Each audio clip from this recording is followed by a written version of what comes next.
Long ago, in the sun-kissed land of Akomai, people lived in harmony. The rivers sparkled, the soil yielded plenty, and laughter was as common as the morning rooster. The villagers believed their blessings came because they honored Nanan Boafo, the spirit of justice, who watched over fairness in all things. But one year, everything changed. Akomai's chief, Odaneho Kwaku, was a strong leader until he grew proud. Instead of judging disputes fairly, he began to favor the rich and powerful.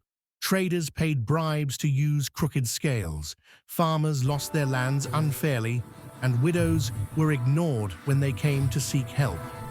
The elders whispered, "Justice has left the palace. Something bad will follow." But the chief laughed. One evening, as the sun sank behind the baobab trees, the sky darkened strangely. A heavy silence fell over Akomai. Birds stopped singing. Even the goats refused to graze.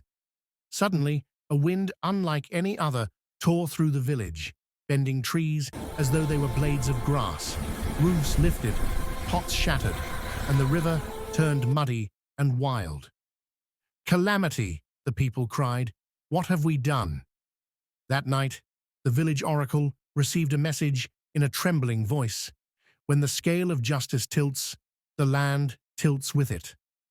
The next morning, rain began to fall. Gentle at first, then heavier. It poured for 7 days, flooding farms and washing away the paths to the forest. Streams overflowed, crops rotted. Akomai, once blessed, was now suffering. The villagers gathered beneath the great baobab tree and pleaded with the chief to restore fairness. But the chief refused. "I am the ruler. My word is justice." On the 8th day, as the rain eased, a mysterious old woman appeared in the village. She leaned on a walking stick, carved with symbols of balance. Her eyes glowed like embers. "I am Ama Serwa, messenger of Nanan Boafo," she said. "Your land suffers because the heart of justice is wounded." She pointed her staff at Chief Kwaku. "You allowed the crooked scale to rule.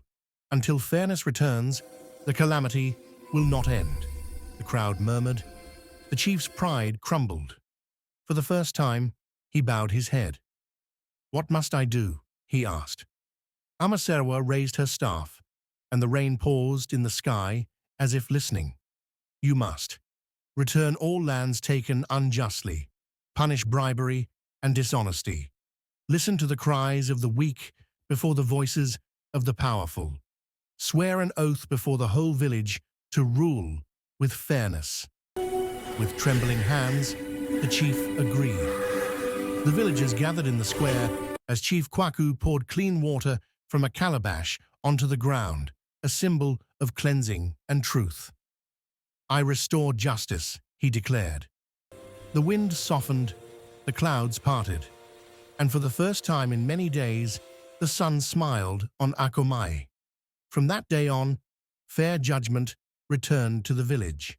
The farms grew again, children played in the restored fields, and trade blossomed without cheating. As for Chief Kwaku, he became known as Kwaku the Fair, and a carved scale stood at the entrance of Akomai as a reminder. Where there is justice, there is peace. Where there is injustice, calamity follows.